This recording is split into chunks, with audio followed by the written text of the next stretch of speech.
For USCFootball.com, Connor Morrissette and Chris Trevino. We're here on campus. It's mock game week, Chris. We just watched about 15 minutes of the Tuesday practice of mock game week, so we'll give you some takeaways in a second. Heard from Lincoln Riley and some offensive players afterwards. Of course, the big story today, DJ Wingfield was officially ruled ineligible. Yesterday, Riley said that he was disappointed. I think that's the general gist of everyone involved in this situation. But then Riley said we got to move on, and we can get into some of the players who will replace Wingfield. But air of disappointment around the team today, but the vibes are also high, and I'll get into that in a second. Absolutely. I mean, it is mock game week. There is a game coming up for USC. This is like the longest week USC fans are going to feel. Going into game week is going to feel like the second longest as we build up to Missouri State. But yeah, vibes all around. They looked a little bit healthier. We'll talk about that. But yeah, just that black cloud over just with DJ Wingfield not being able to play this season and his lawsuit. And we've covered it plenty of times, multiple podcasts and stories on it. But yeah, just a hard blow for USC in this fall camp as someone who is literally going to be a plug-and-play starter for this offensive line. And as Riley noted, they can't move on. They got a game coming up. They have a full season. They have to find the guys to step up and fill that offensive line. And we're going to talk a little bit about that right now. Yeah, they need to move on. So Killian O'Connor looks like he's going to be playing center, and the offensive line was going through some drills during the media viewing period. And then to the right of O'Connor, it was Alani Noah at guard, and then Justin Tawanu'u at right tackle. Nothing is set in stone. They're going to continue to tinker. The Missouri State game, with all due respect to that opponent, it's a continuation of camp for the most part, a team that's in its first year in FBS. But, Chris, I continue to think that they're going to start with Tobias Raymond at left guard, Justin Tawanu'u at right tackle. I'm going out of order here, but those are the two positions that are kind of up in the air, and that's how I see it playing out right now, just based on what we've seen. A lot can change.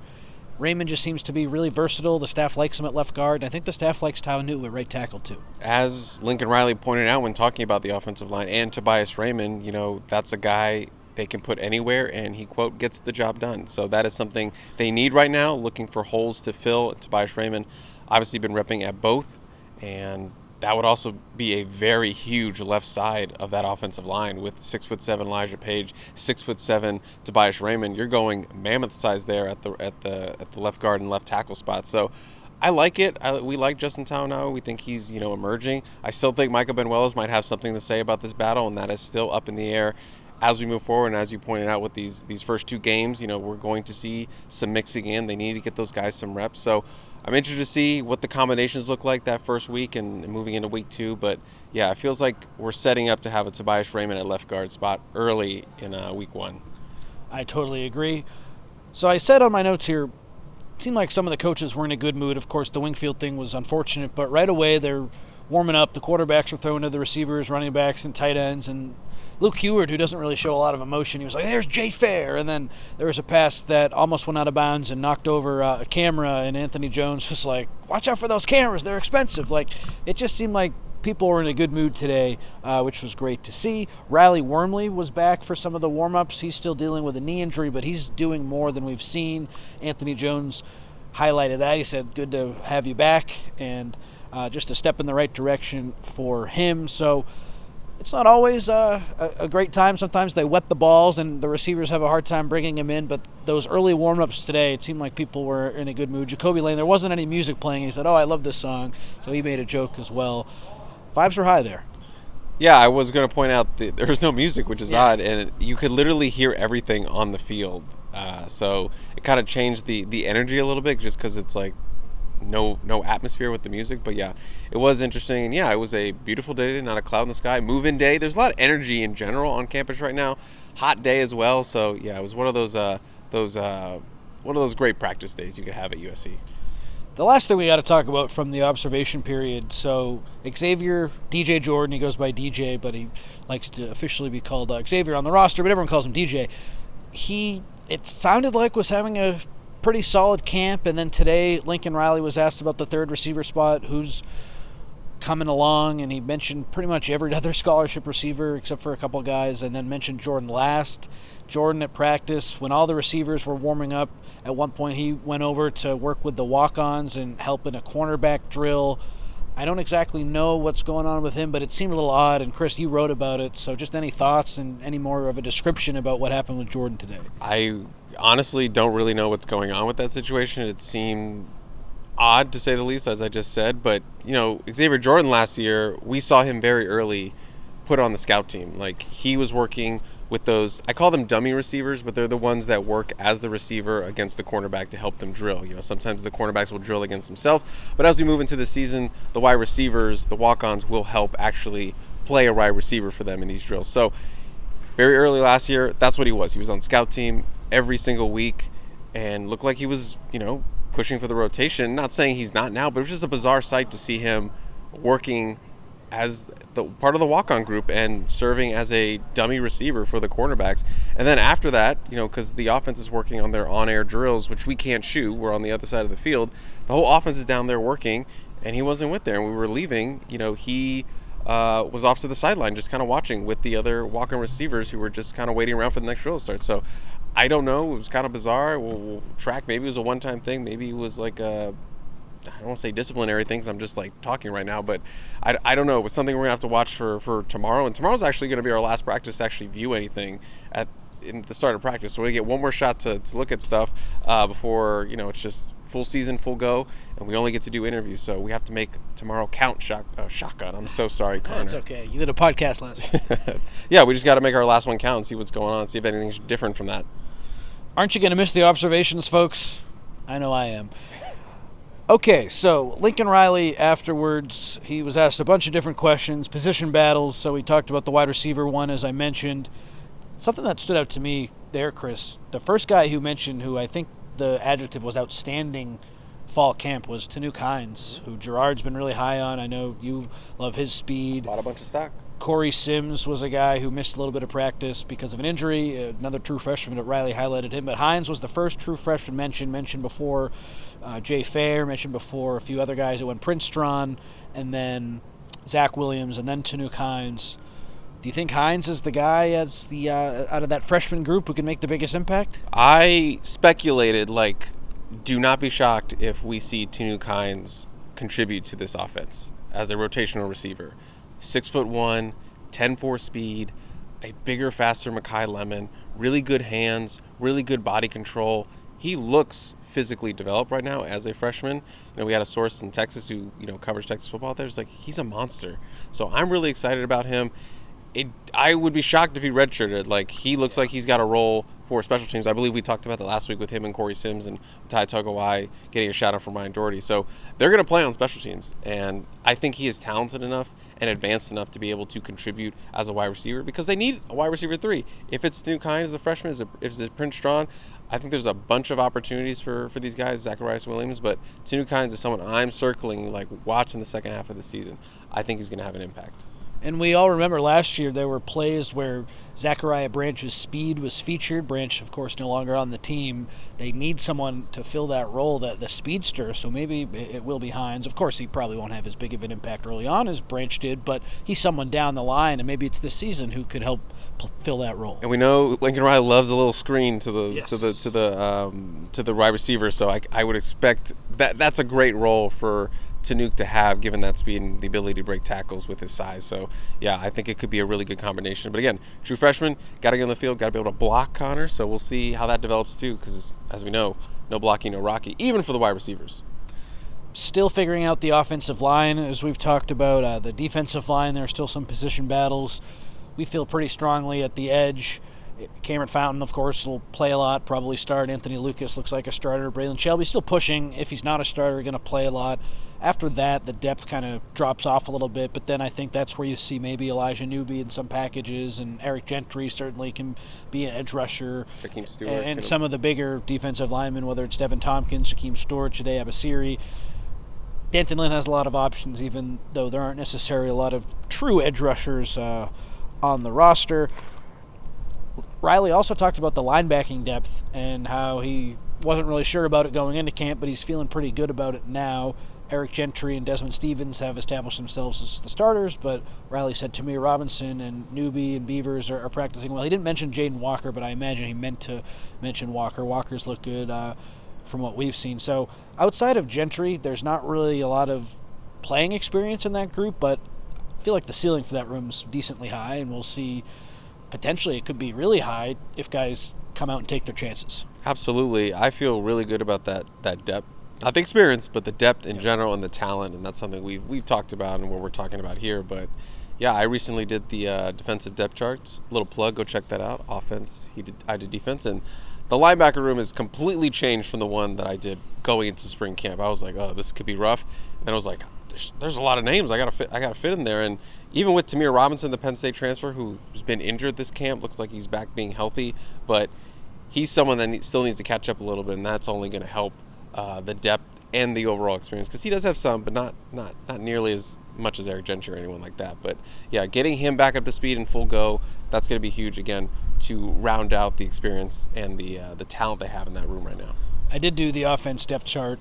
The toughest part for me was probably the receiver spot, where obviously Mekhi Lemon is going to start, Jacoby Lane when healthy, and then that third receiver we don't really know. I was pretty high on DJ Jordan after today. I'm left kind of thinking maybe that was a bad projection.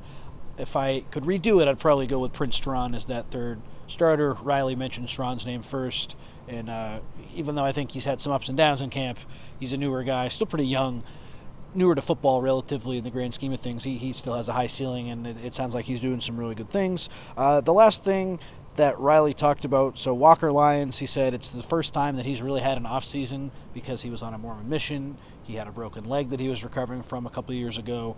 So the fact that he is now going through a full off season has been huge for him from a developmental perspective. And Riley came out and said it. He played for us last year, but we didn't really feel like he was ready. And they thought he did a good job for the most part, but that was telling. When they didn't have Lake McCree, they really didn't have much depth tight end, and they feel like now if Lake isn't able to go for whatever reason, it sounds like they have more confidence in Lyons. Yeah, the confidence he spoke of just from Walker Lyons, not just in him, but the confidence that Walker Lyons has after, playing last year with, real offseason. Walker Lyons has been a guy who's been circled as a breakout candidate for this offense this season. Depending on how you look at the tight ends, obviously I own more tight end stock than anyone on this planet, even though maybe I'm not as high on the tight ends. How's your portfolio? It's rough. It's rough right now. Maybe I'm not as high as others right now in this tight end group going into this year, but I still have all the stock. Second it pops a little bit, I'm selling it all, baby. But Walker Lyons obviously is a good blend of blocking and receiving. He's kind of the ideal prototypical tight end, if you will. So Walker Lyons could have a big season.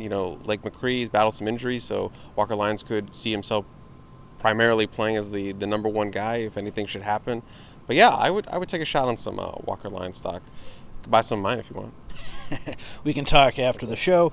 I spoke with Tobias Raymond today, always in really good spirits. It's so easy to see why he's so well liked, why he's the grill master, one of the leaders of that offensive line room. He's just going in with an open mindset, and it's whatever's best for the team with him. If he's asked to play right tackle, he'll do that. If he's asked to play left guard, he'll do that. I thought he's looked really good at left guard based on the limited action that we've seen, but he's to me has impressed me there, and that's why I kind of continue to feel like he will be there. Lincoln Riley said that Raymond is really versatile, kind of like his position coach, so a shout out to Zach Hansen, who was the tight end coach previously and then moved over to coach the offensive line this year. I think Raymond's going to start, and where he starts will depend on some of those other battles. If Justin Tawanu'u looks really good at right tackle, then that would push Raymond to left guard. If Micah Benuelos looks better than Tawanu'u does at his left guard position, then Tawanu'u does at right tackle. I hope I'm not confusing people. Then Raymond might flip.